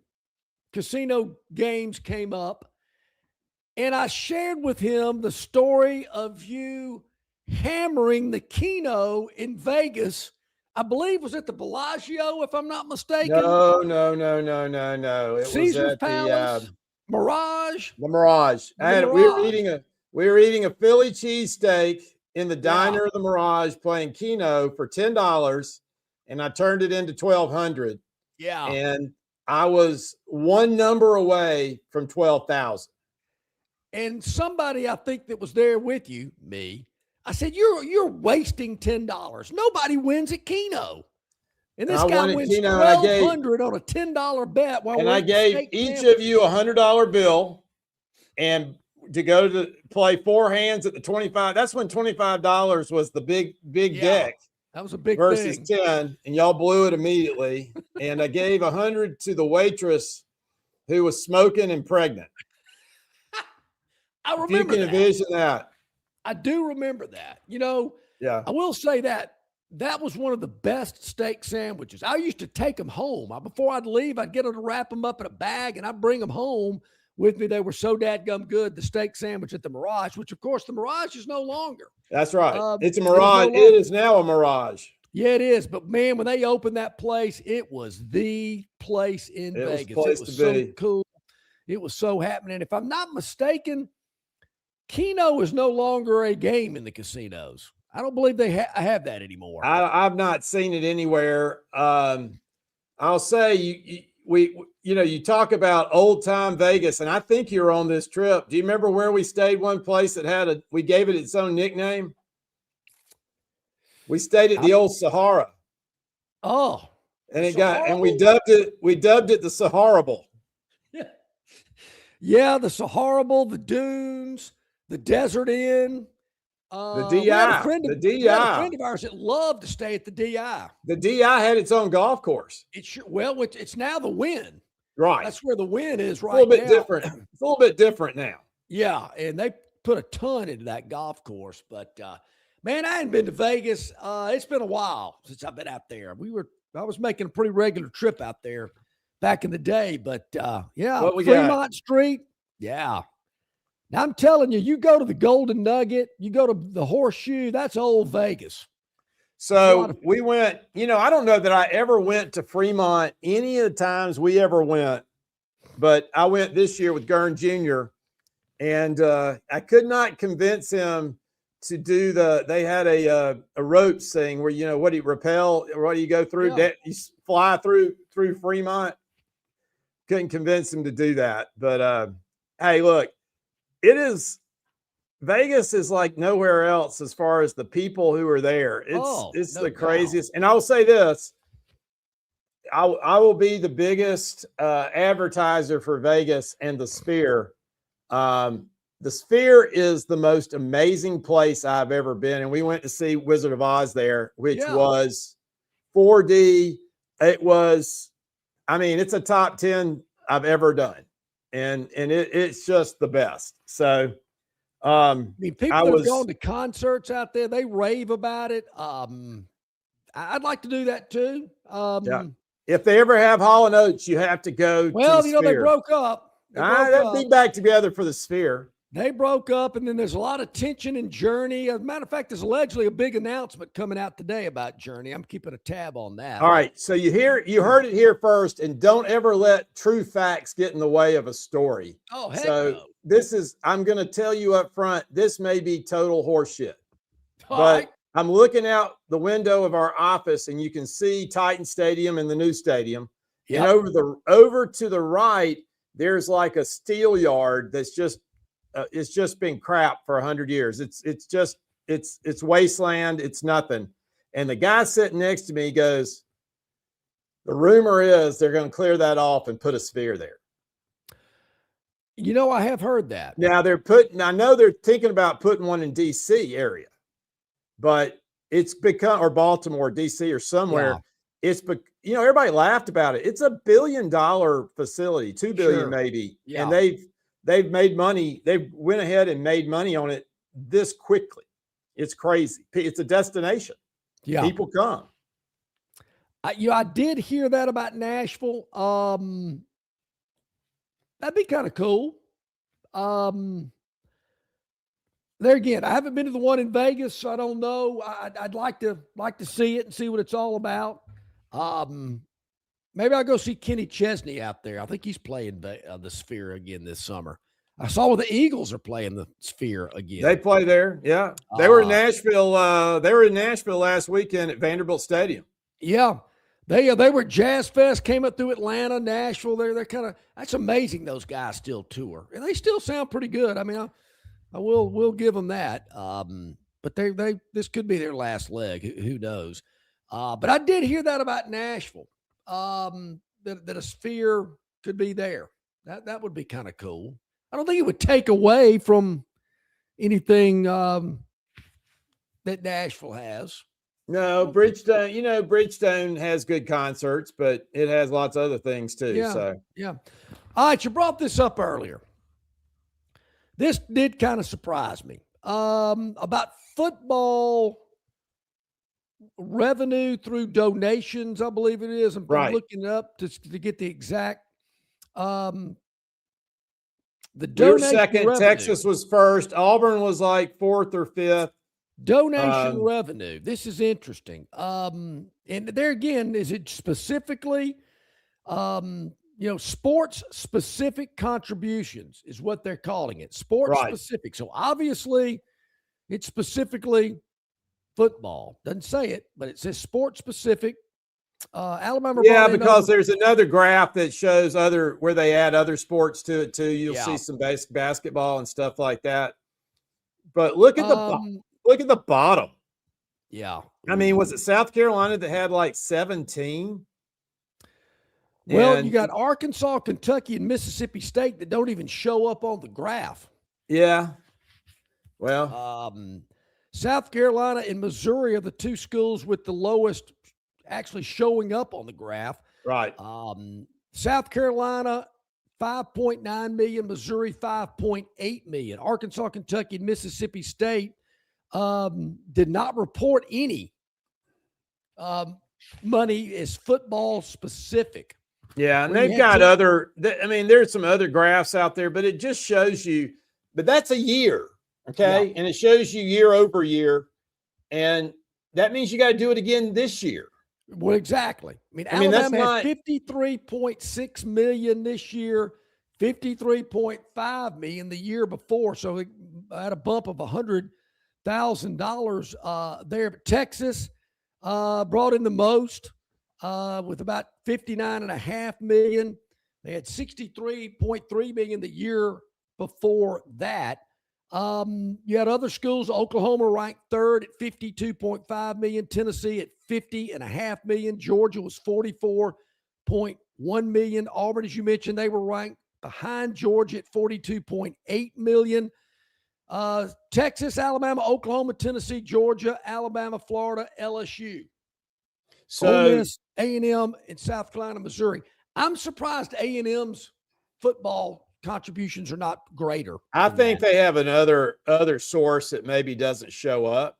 But what's amazing to me is that if any listener or viewer is looking at the two of us and saying we're hypocrites for even talking about this subject, when's the last time you stroked a check to the University of Alabama for sports?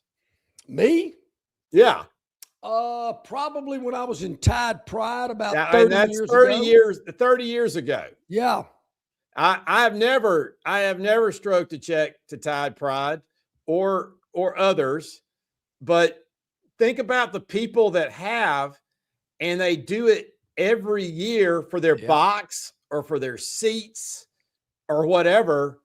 And I hate to tell them the truth, John. Let's don't tell them the truth that guess what? We've not missed a game that we really wanted to go to.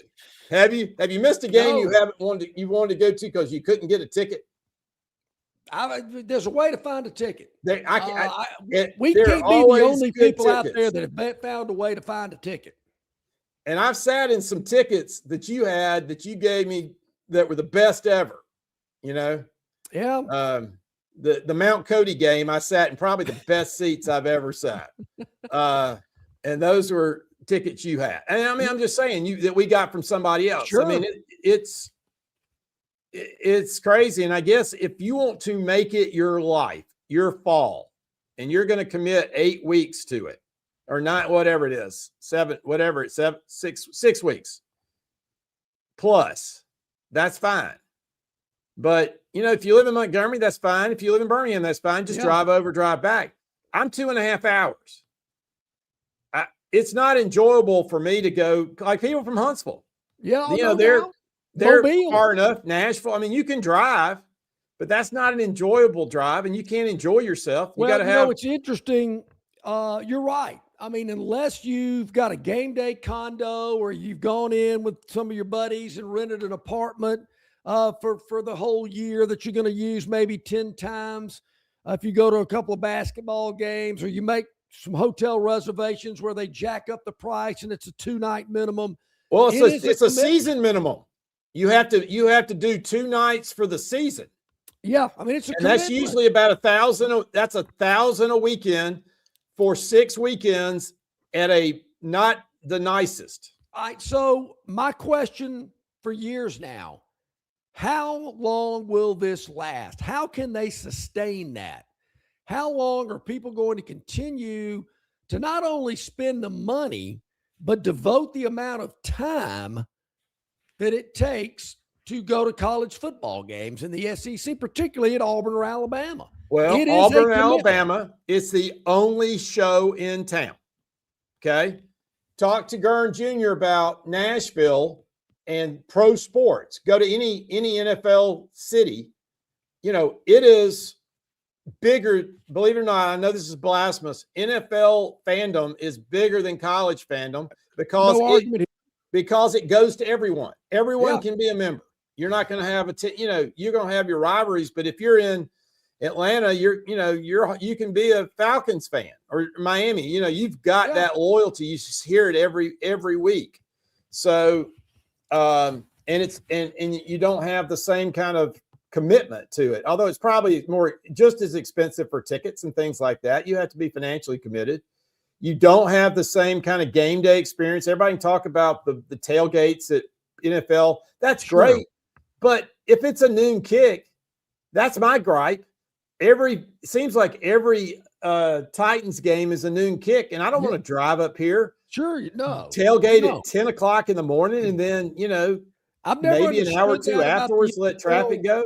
I know it's a TV window, and that's all they care about. But to me, 12 o'clock games on a Sunday in the NFL, I'm with you. I mean, that's not what I want. I want a mid-afternoon kick Sunday night if you got it. Monday night's not bad either.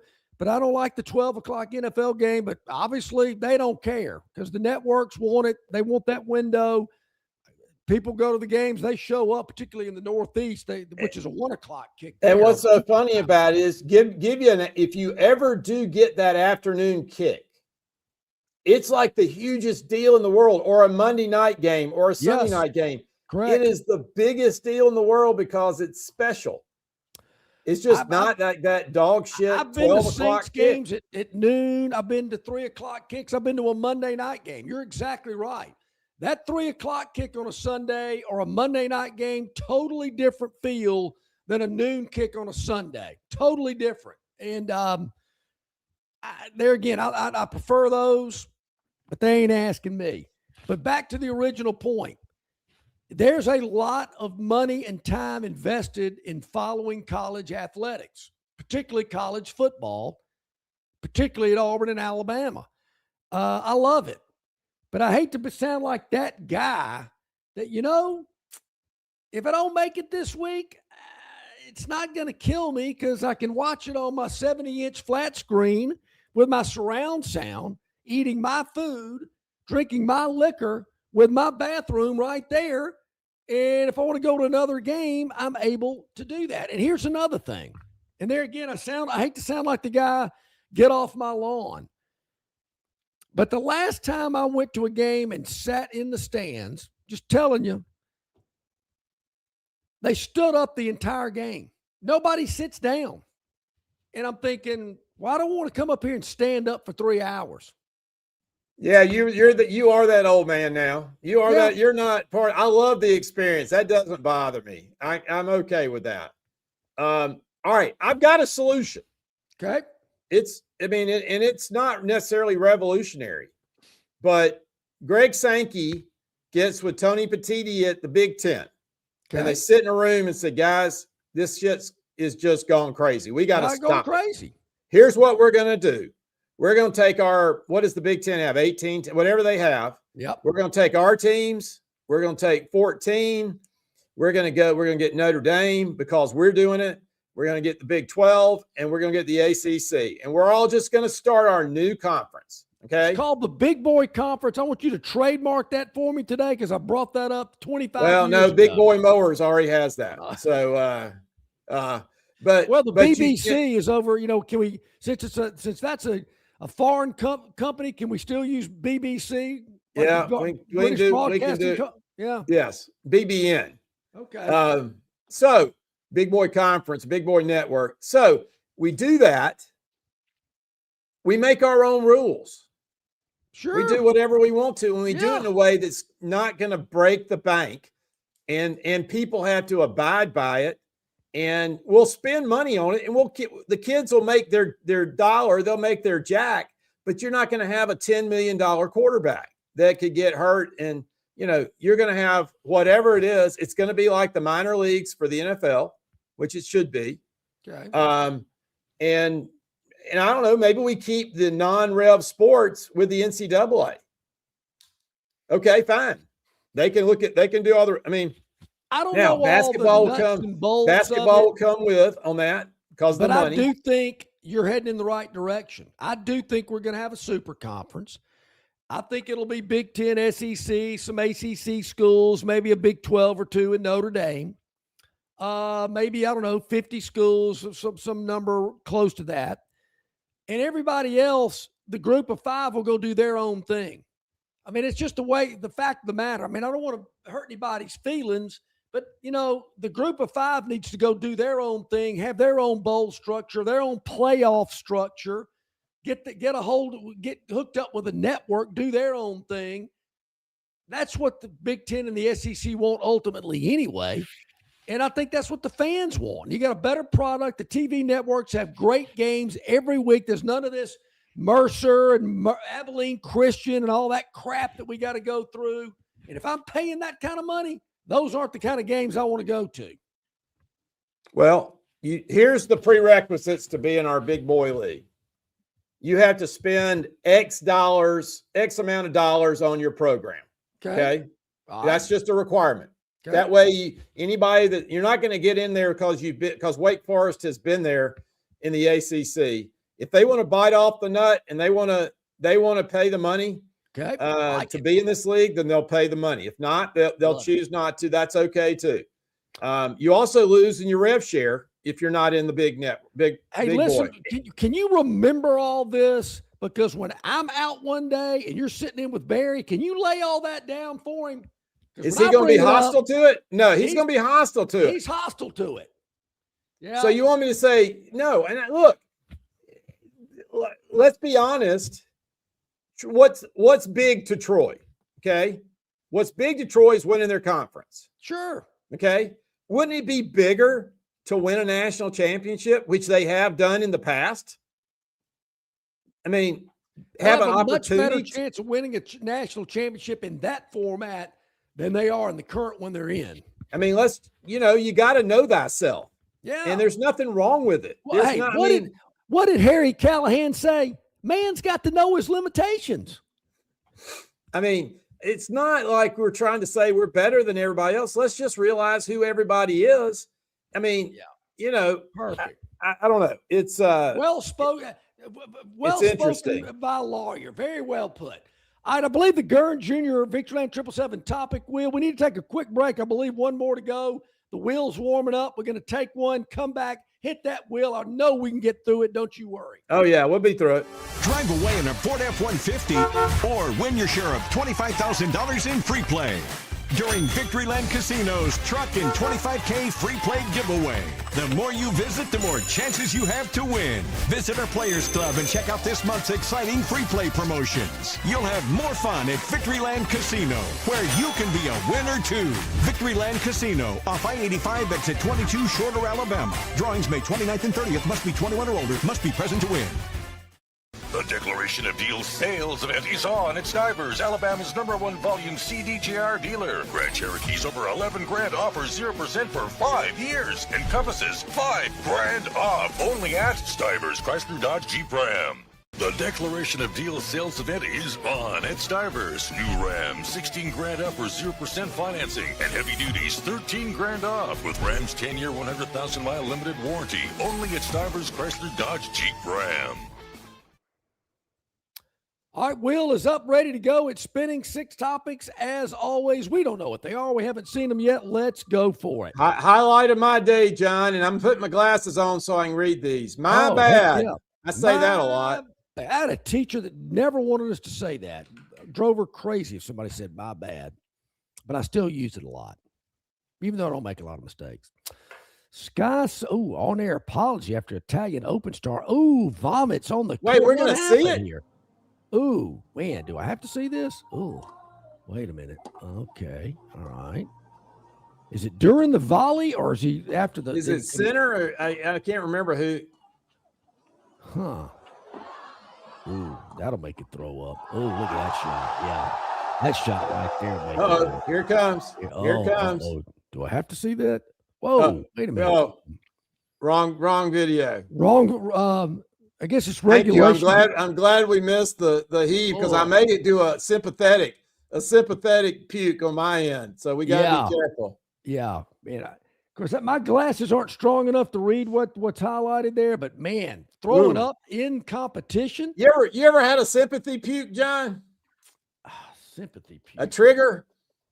I don't think I have. It happens. It's tough. Yeah, I don't think I have. It's been a minute.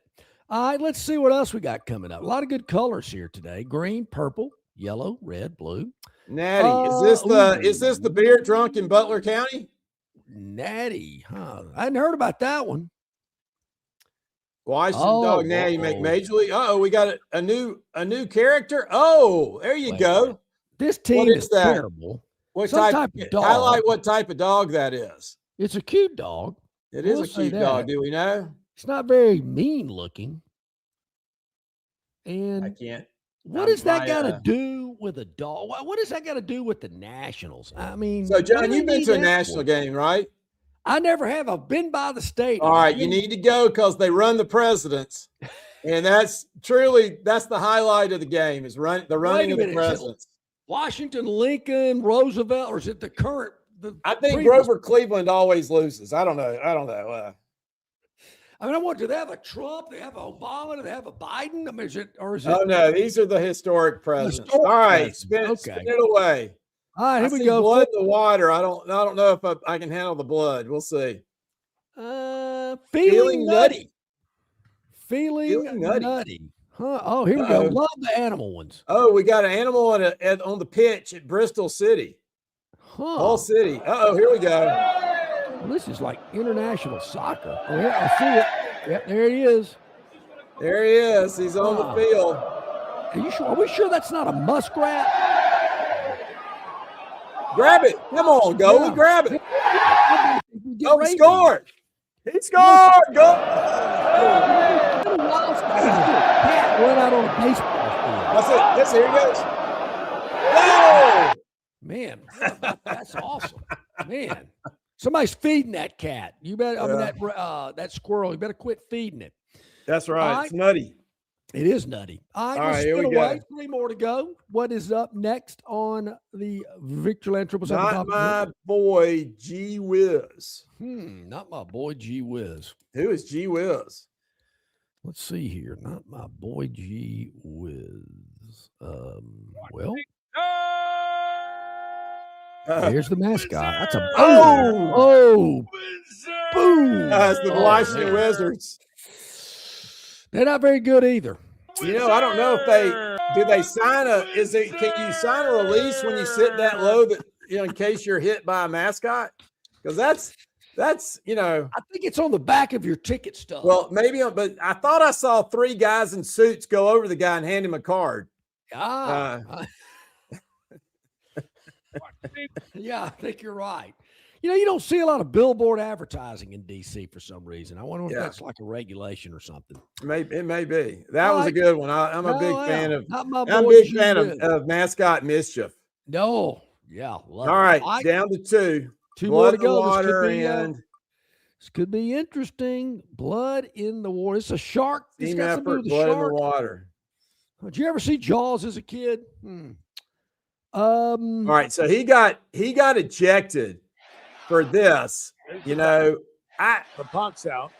I mean, There's that. Here comes. Boom. Oh, That. yeah. Oh, yeah. Ooh. See, but hey, That's a Gurn, problem for the Spurs. Yeah, that's going to be a flagrant one. That's going to be upgraded. he's at a disadvantage because back in my day, being a little shorter, you could give the elbow to the rib section and the ref couldn't see. Problem is, and see, that's not his fault.